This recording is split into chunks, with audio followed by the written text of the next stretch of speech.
The promise I made on the night before my wedding was broken not by me, but by the man who had held my hand for a decade. He traded 10 years of loyalty for a scornful dismissal, and the temporary shine of someone new. He thought the loss of him would shatter me. He was wrong. It didn't shatter me. It simply set the clock ticking on my own deadline for happiness. At 28, the ring I had custom-made was ready, the dress prepared, but the proposal I intended to make was intercepted by a bitter truth. I was just an old hag, and the man I loved was bored. Now he's about to discover the one thing I learned long ago. When you leave the stage, the show goes on, and sometimes the understudy steals the spotlight. From 18 to 28, I was with Owen Alastair for 10 years. The night before our wedding, he told me he was tired of me. He then turned around and held hands with a younger girl. He thought I would chase after him, begging like a desperate dog not to be abandoned, but I didn't. I didn't make a scene. I canceled the engagement, burned the wedding dress, and threw away the ring. Owen even placed a bet with his friends, convinced that I would soon come crawling back to him. But when the news of my new engagement spread, he lost it. For the first time he contacted me. For the first time he cried. For the first time he got down on his knees and begged. I held another man's hand and thanked him. Thanked him on behalf of my new family of 3. On the 10th anniversary of our relationship, my 28th birthday, I wanted to get married. I wanted to take my lover's hand and step into the next stage of life. So I took the initiative. I custom-ordered the wedding ring and prepared the dress. If a man could propose, then so could a woman. I chose this special day and excitedly went to find him. But just as I reached the door of the private lounge, I heard Owen's voice through the gap, laced with disdain. "Owen? She's just an old hag now. What's there to look at?" Inside the room burst into laughter. Someone teased, "Don't you know today is her birthday?" Another added, "Don't you know today is your anniversary?" Owen scoffed. "Of course I know. I know better than anyone. I just don't feel like seeing her." The atmosphere inside was lively. They drank, they laughed, they sang. One of his friends chuckled. "Honestly, Owen is still pretty, but Owen, you have way too many options now." Another voice chimed in, "Hey, what about that young girl Lilith? She's still hanging around, right?" Owen seemed to light a cigarette, paused for a moment, then responded, "Yeah, she's still around. She's more interesting than Owen. I can't bring myself to let her go just yet." "Man, Owen, you're ruthless." Someone laughed. "But what if Owen finds out one day? What will you do?" Owen simply replied, "Nothing. I never planned on marrying her anyway." The flattery and laughter continued. My heart felt like it had fallen into an icy abyss. Wiping away my tears, I turned and left this so-called surprise. As I stepped outside, I happened to brush past Lilith. She was beautifully dressed, radiating youth. That night, the rain poured heavily. I stood in the downpour, crying my heart out, and finally I woke up. No matter how many years I stayed by his side, if he didn't love me, it was all meaningless. So I let go. Just 2 days later, Owen publicly flaunted Lilith. People said they were a perfect match. One mature and charming, the other young and delicate. Owen's difference in treatment between love and indifference was stark. Everything he did for Lilith, he had never done for me. He cherished her, bought her houses, cars, and jewelry, spending without hesitation. The entire social circle tacitly acknowledged their relationship. A few friends, unwilling to stand by, questioned Owen in a group chat. "You're openly two-timing now. Do you even care about Owen?" Someone added, "Owen, you have no conscience. You should swallow a needle for this." Owen, annoyed, snapped, "Fine, you want an explanation for Owen? I'll give her one. But you all gossiping about Lilith behind my back? I'll skin you alive." One day, on the night my friends gathered to celebrate my belated 28th birthday, Owen barged in with Lilith in his arms. My cake hadn't even been cut yet. The room fell silent as everyone turned to him. When he saw me, he froze for a split second, as if caught off guard by my bright smile. But then, in front of everyone, he humiliated me. He pulled Lilith closer, holding her tightly, then exhaled and said, "Owen, I'm here to make things clear with you." My hand holding the cake knife stilled. I sat there, calm and quiet, watching him indifferently. "I know, Owen," I said. 10 years. You're tired of me. You like fresh flowers and you want to leave me. Am I right?" I spoke as if it didn't matter, as if I had never loved him. But no one knew my nails were already digging into my palms. Owen hesitated. He wasn't expecting me to be so dignified. He seemed puzzled as to why I wasn't clinging to the past, questioning why I wasn't dwelling on the 10 years I had spent with him. But in the end, he let out a breath of relief. Since you already know, then let's just cut things off. I nodded in agreement, my gaze shifting to Lilith in his arms. She was so young. Owen had assumed I would lash out at Lilith, so he tensed up, his expression stiff. But seeing my indifference, he hesitated before making an unnecessary promise. We can still be friends. If you ever need anything, Owen, I'll always help you.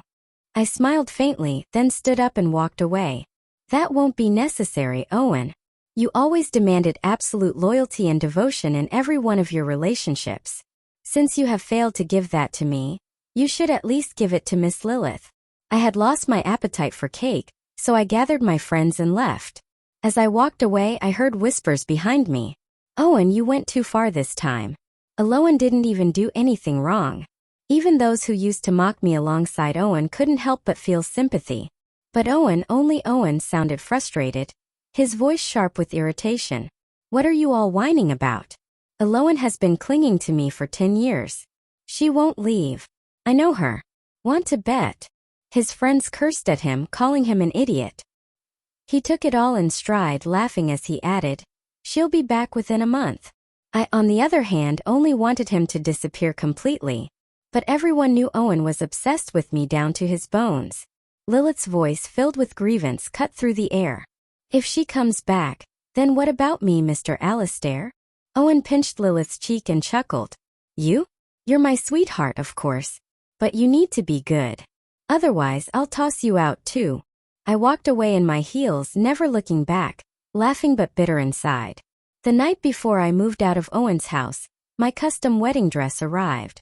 I had designed it myself, sketching every detail by hand, incorporating every style Owen loved. I had spent over 6 months eagerly anticipating it, but when I looked at it now, it was unbearably ugly. I took a pair of scissors and shredded the dress into pieces, then burned it along with all our photos. The engagement ring? I threw that away too. The house belonged to Owen. God knows how much effort it took for me to resist the urge to burn it down. Before leaving, I checked into a hotel and made a phone call to my professor. Thinking I was calling to reject my study abroad offer yet again, he was furious. Owen, this is an amazing opportunity. You could study abroad, polish your skills, and elevate your career. Why won't you go? Because of your ridiculous love life? You're not even yourself anymore. I said nothing, just listened as he ranted. My face was wet, but I smiled only when he had tired himself out. Then I finally spoke. Professor, I've already submitted my application. I'm going to Milan. There was silence on the other end, followed by a relieved sigh. About damn time. You've wasted enough of your life on that idiot. If I knew all you needed was a good scolding to wake up, I would have done it years ago. I chuckled, humoring the old man, then reassured him that I would get everything in order. A few days later, I boarded a plane to Milan. After arriving, I quickly bonded with another student of my professor. We spent our days sketching together, mocking our professor's endless nagging, and immersing ourselves in work. Time passed quickly. I didn't pay attention to anything happening back home, nor did any news reach me. Life in a foreign country was busy and fulfilling. I was healing. For Christmas, a friend organized a small gathering for old acquaintances from back home, but when I arrived, there were only a handful of people. My friend sighed. This is all I could get. The big shots are too busy to bother with us nobodies. We had a few drinks. I was just about to slip away when the chime at the door rang. A tall figure stepped in, bringing with him a gust of cold wind and a few scattered snowflakes. It was Cassian Monroe. The room stirred with excitement. Cassian was a legend, an idol in the field. He was the same age as me, yet he had skipped grades all the way through and was now already a mentor. Despite his young success, he was known for being strict and distant, never taking on students no matter how much they pleaded. But even with such an untouchable personality, he remained someone people admired. Professor Monroe, what brings you here? Someone asked. Cashin was the same as ever, composed, cold, and elegant. He barely acknowledged the others with a nod before walking straight toward me. Then, unexpectedly, he smiled, even if just a little. "It's been a while, Eloan." He was wearing a grayish-brown coat with a black scarf wrapped around his neck. His gloved hands were tucked neatly into his pockets, his usual polished and meticulous self. But his hair was damp from the melting snow, and a bead of water trickled from his lashes down the side of his face. He was still as striking as ever, but tonight there was something different about him, something inexplicable. "It's been a while," I replied. My friends were shocked, jaws practically dropping.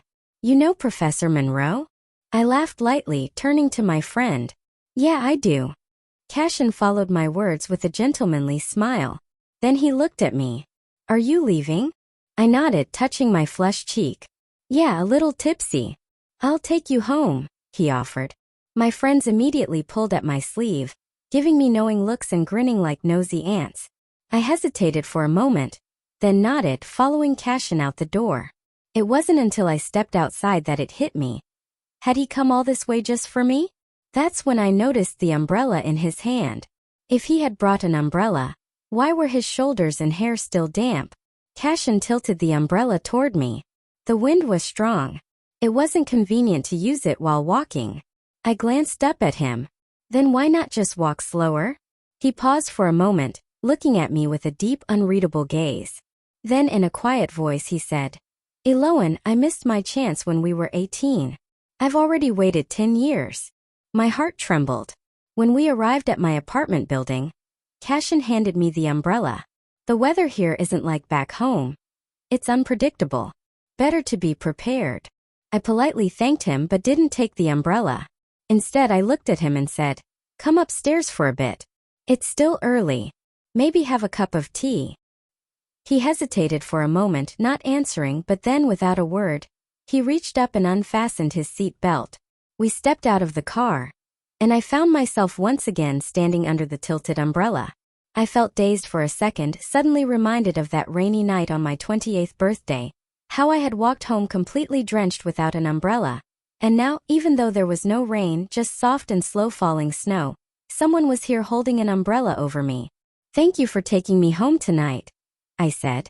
Cashin looked at me, the corner of his lips curving slightly. "You're welcome. After all, I came here for you." I smiled and led him upstairs. In the elevator, he glanced at me and asked, "I heard you finally cut things off with Owen." I nodded without hesitation. "Yeah, he's moved on, and as the person from his past, it's time for me to step aside." Cashin removed his glasses and looked directly at me. "And what about you? Do you want a new beginning?" I met his gaze. Maybe it was the alcohol or maybe it was something else, but I was the one who leaned in and kissed him first. When I was 18, I had faced a choice. Cashin, who was brilliant but aloof, or Owen, who was charming but immature. Back then I had chosen Owen, and I had spent 10 years realizing that choice had no answer. Now Cashin stood before me once again, offering me a new choice. Was I doing this out of revenge, or was I questioning the past 10 years of my life? I wanted to know, if I had chosen Cashin back then, would my life still have been a question with no answer? I felt like a reckless fool as I pushed Cashin against the elevator wall and kissed him. He accepted it, his hand instinctively cradling the back of my head, shielding me from the impact. In the next moment, he took control. Rationality vanished. Desire took over. He pulled me into his arms and my breath hitched. His eyes, usually calm and composed, were now tinged red, not just with passion, but with something deeper, something raw, something painful. Then his voice trembled as he asked, "Eloan, is this your new choice? Will you regret it?" A tear fell onto the back of my hand, its heat making me shiver. I had never seen a man cry before. I froze for a second before reaching up to wipe his tears away. "I know this might sound cruel, Cashin, but I don't regret it." I took a deep breath. "I just want to know, if I had chosen you back then, would I have won just once?" I was 28 now. Maybe it was too late to fall in love with him, but I still wanted to try. Cashin suddenly laughed. He lowered his head, burying his face in the curve of my neck. "Then don't regret it, Eloan.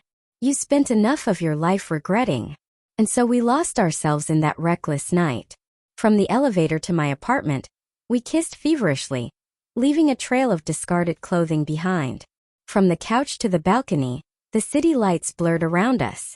The moon over Milan wasn't particularly bright, nor was it perfectly round, but Cashin said my tears were bright enough. He said he hadn't just held back for 10 years. He had endured much, much longer. I believed him. Between tangled sheets, I found myself cursing him under my breath. "Are you trying to kill me?" Cashin, looking slightly wronged, murmured. I couldn't help it. "To me, you're still the girl from when we were 18.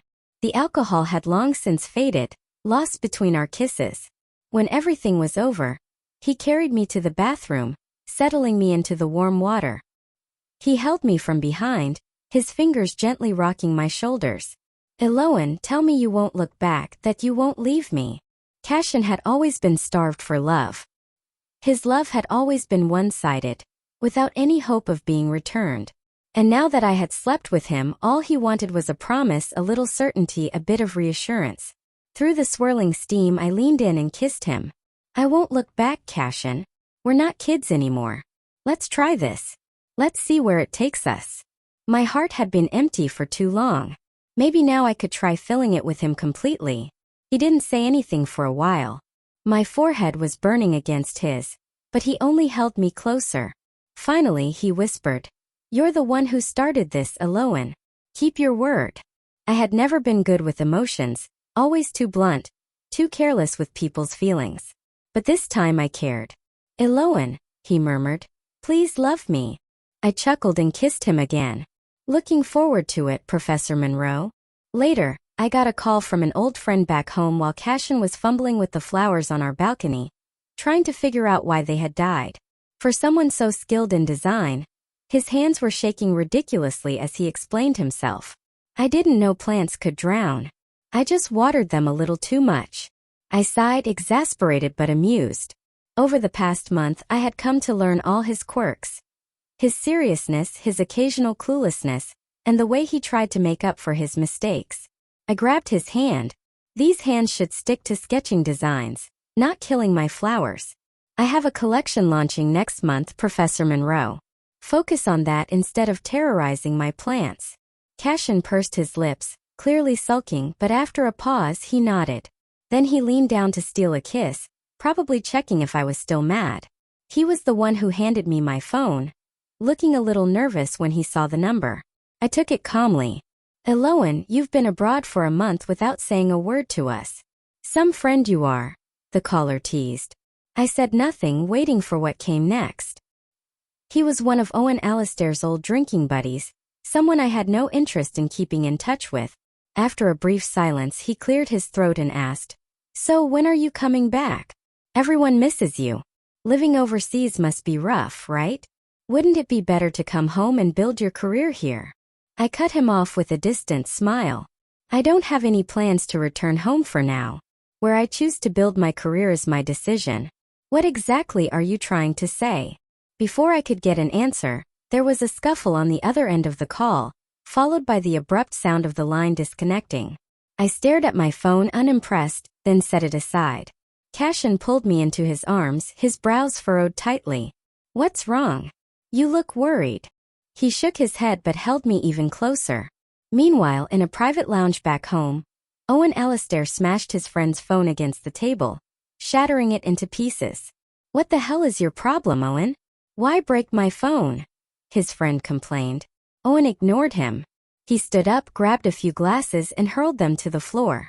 His friend, realizing there was no saving his phone, sighed and decided to provoke him instead. "Weren't you so sure Eloan would never leave you? Then what's all this about? She can move on, but you can't handle it, man. You can dish it out, but you sure as hell can't take it." Owen snapped, his rage boiling over. "Take what, idiot? That I don't care if she comes back or not. What, does she think she can force me into marriage by playing hard to get?" His friend raised an eyebrow. "You're the only one who hasn't figured it out yet, huh?" He chuckled. "Whatever. It's not our wives who ran off." Owen clenched his jaw. "I went home today and found that all our photos were gone. Every single one. She burned them. She burned everything. Did she think that would make me regret letting her go? Not a chance. I should be celebrating finally getting rid of her. Watching Owen spiral, his friend rolled his eyes and walked over, patting him on the shoulder. All right. If you're so happy about it, maybe put the bottle down. You've got a stomach condition, remember? No one's going to run out to get you meds. Hell, you should be grateful that little girlfriend of yours, Lilith, hasn't taken advantage of you being sick yet. Owen scowled, slammed the door open and stormed out. Stepping outside, he realized it had started pouring. He hadn't brought an umbrella. He hadn't even driven himself tonight, thinking he'd just come for drinks and nothing more. Now he was stuck, irritated by the idea of having to call someone for a ride. But there was no one reliable around him. If Aloan were still here. The thought alone sent a sharp pang through his head, but he refused to acknowledge it as anything significant. No, it wasn't anything complicated. He just hated her. She was 28 now, too old for childish games. 3 months had passed. She left the country behind his back. Didn't even send a single text, not one call. Fine, if she wanted to play, he'd play. Let's see who gives in first. His fingers twitched toward his phone, about to call her. But at the last second he stopped when he saw that Aloan had long since blocked him, both his number and his social media. His expression darkened. He immediately returned the favor, blocking her right back. You've grown bold, Aloan. You'd better not come crawling back to me.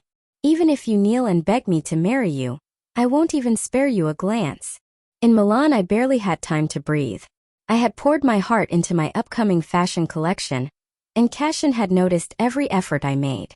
Maybe he had taken my jokes too seriously because before I knew it, he was actively helping me gain exposure. Not only that, he even designed a complimentary jewelry line to match my clothing pieces. Whenever we had downtime, we'd sit by the floor-to-ceiling windows, sketching together, lost in our work. Time slipped by so effortlessly. What should we eat tonight? He asked as dinner time approached. Cashin had taken on the responsibility of cooking for us. It was only after reuniting with him that I realized not only was he brilliant at design, but he was also an incredible cook. For someone like me living abroad, he was practically a lifesaver. Something homemade? He suggested, watching me for approval. I nodded. Sure. Are you going to the market to get ingredients?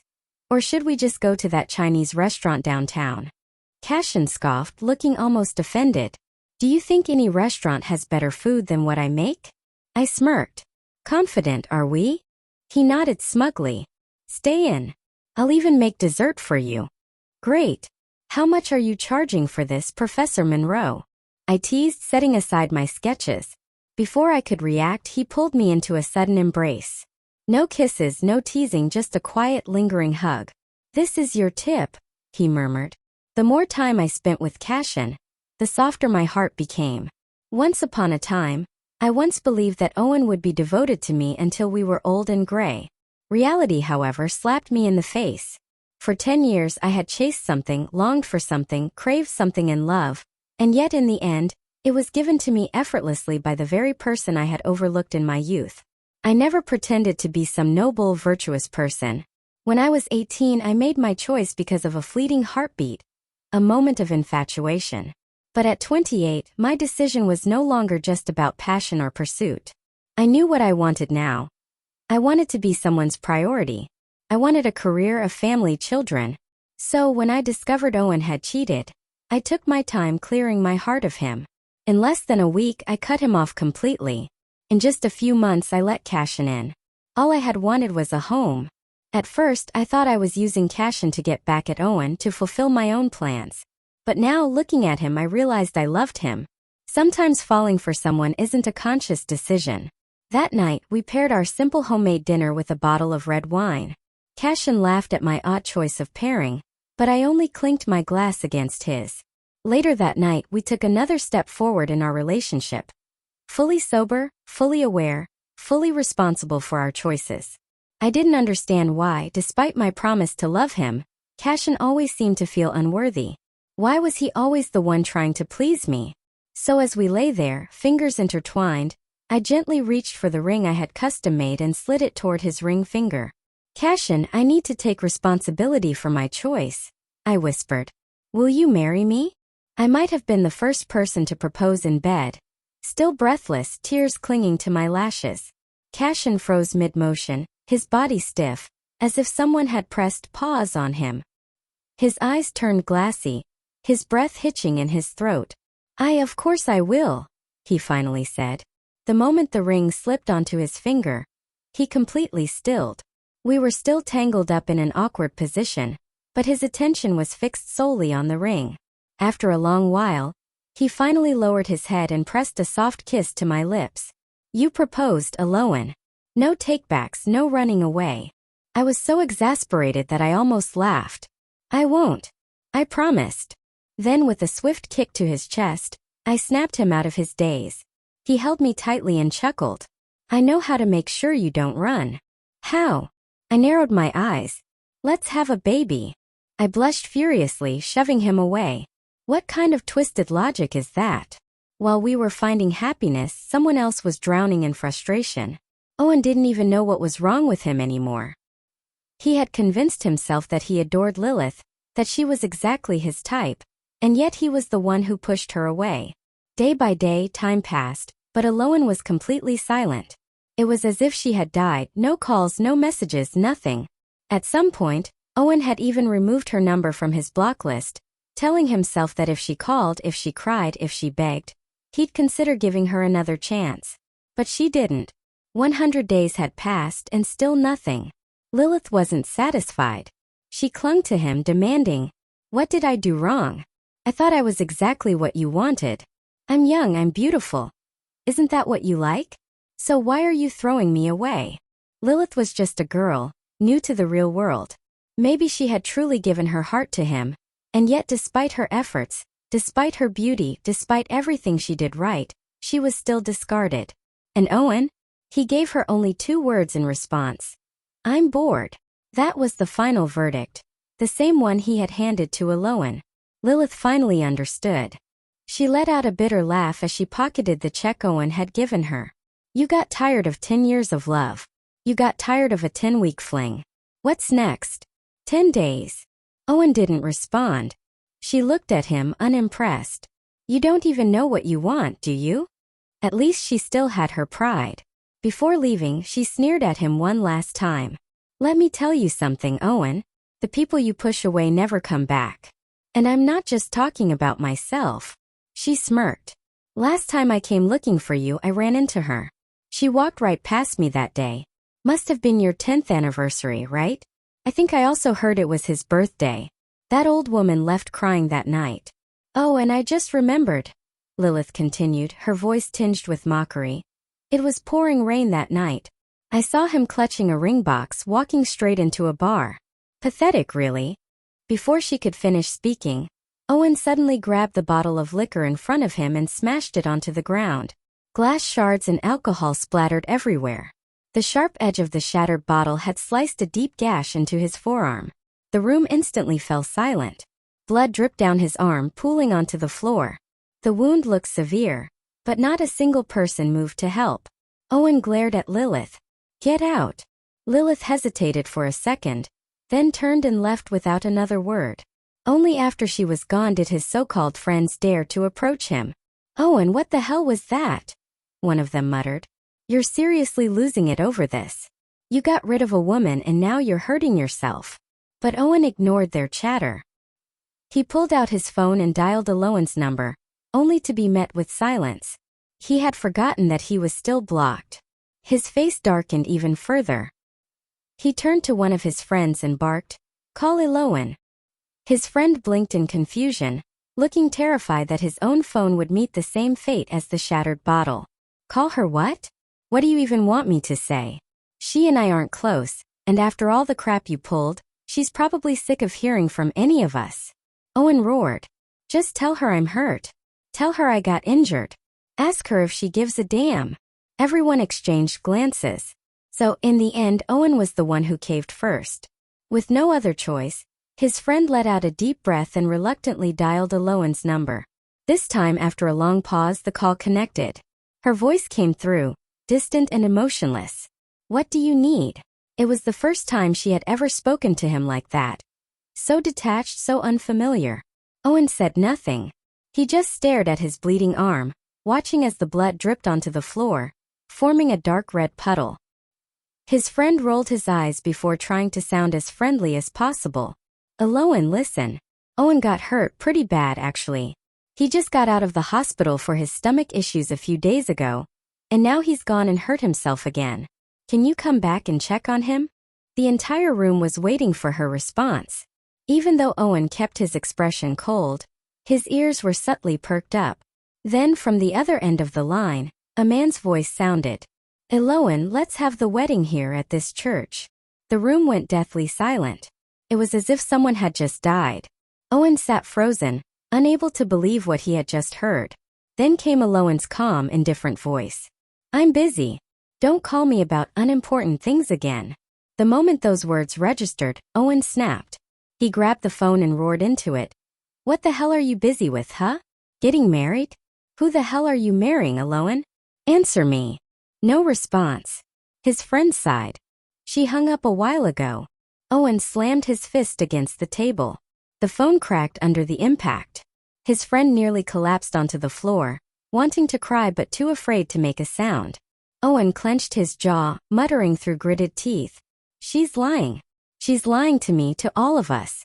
She's just trying to put on a show, playing hard to get. She loves me. She's obsessed with me. She's just messing with me. The room fell into a suffocating silence. Then, a woman who had been sitting quietly in the corner finally stood up. She glanced at Owen and scoffed. I've put up with you long enough, Owen. You deserve this, every bit of it. James's eyes flickered with irritation, but she continued. You wasted 10 years of Owen's life, and in the end, you threw her away with a casual "I'm bored." And now you're here making a scene, acting like she still loves you? Please. I've known Owen for 10 years. Do you really think she never wanted to leave you? She did. She just held on because of what you two once had, because she thought there was still a future worth holding on to. But you pushed her away. And now she's marrying someone else. What are you going to do about it? Isn't this exactly what should have happened?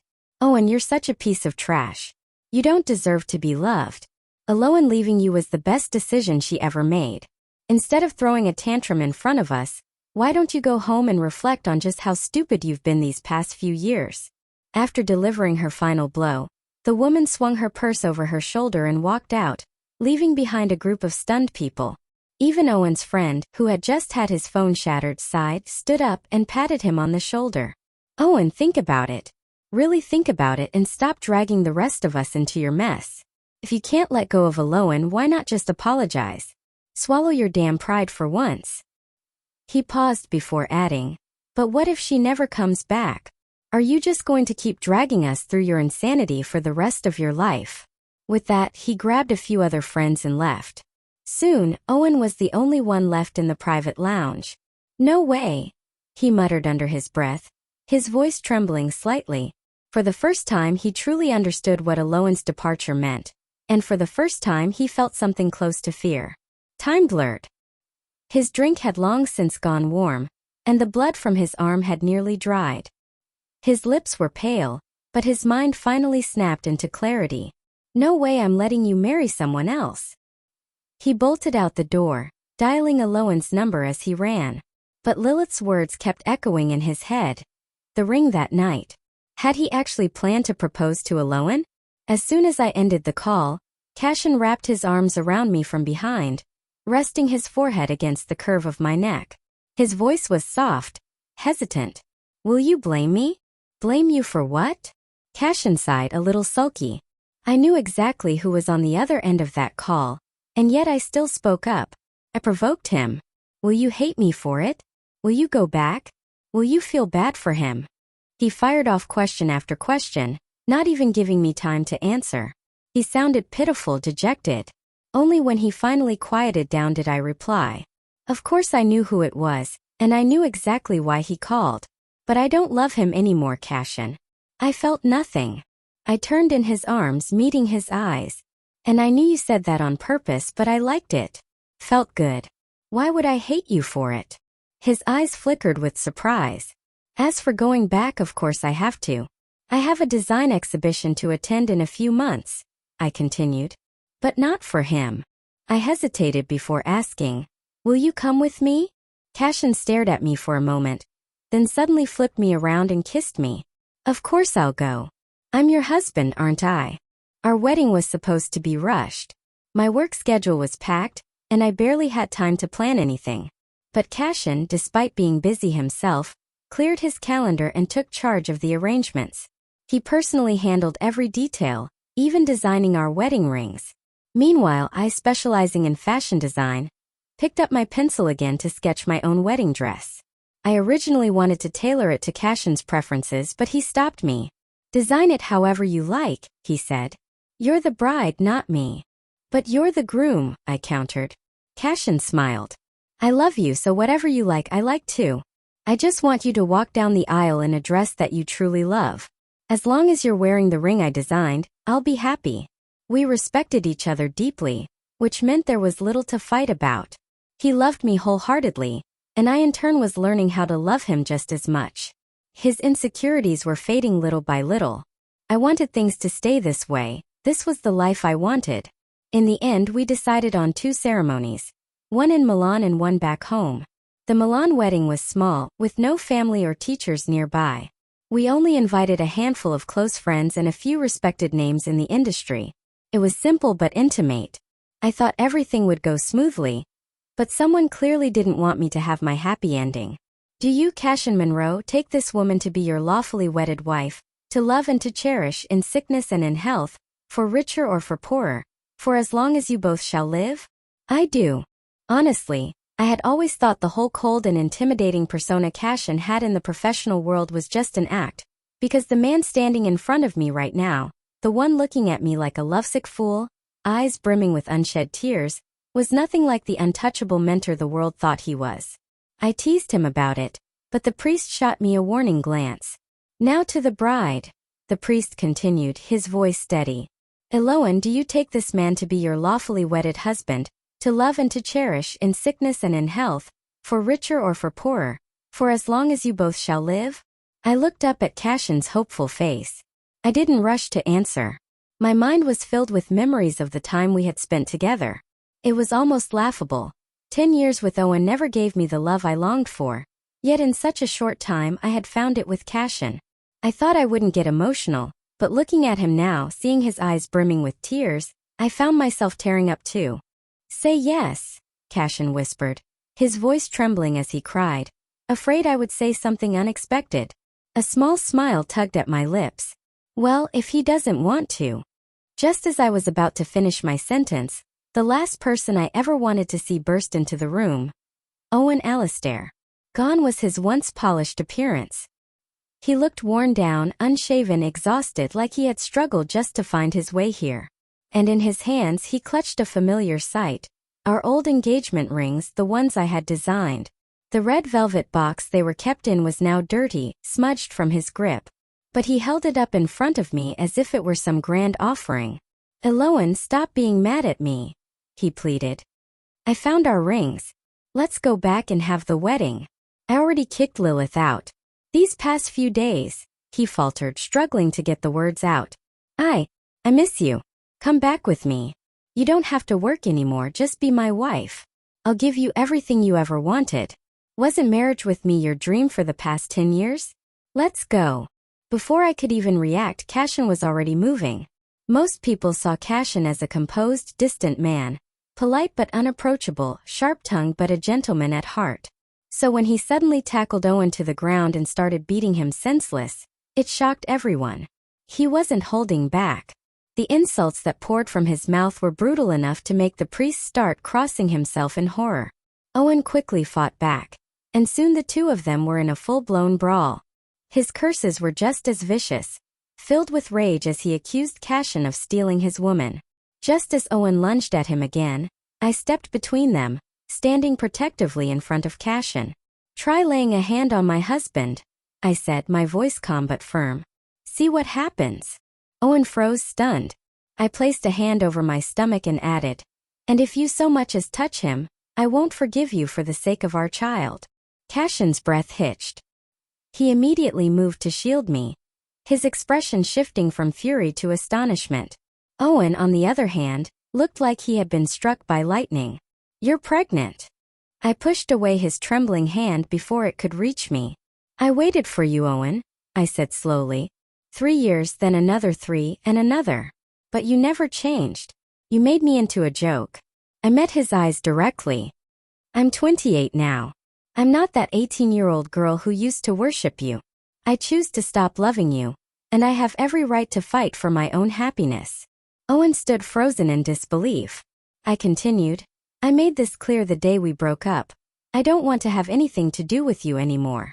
Owen clenched his fists, his entire body trembling.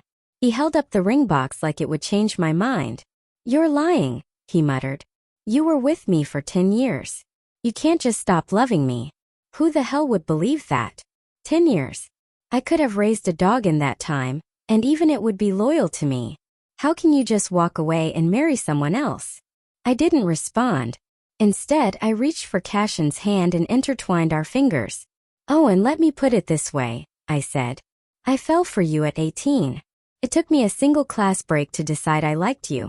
And for that brief moment of excitement, I spent 10 years chasing after you. I smiled, my tone indifferent. But at 28, it only took me 2 months to fall for Cashin. And now I can say with certainty, I'm willing to spend the next 50 years investing in him.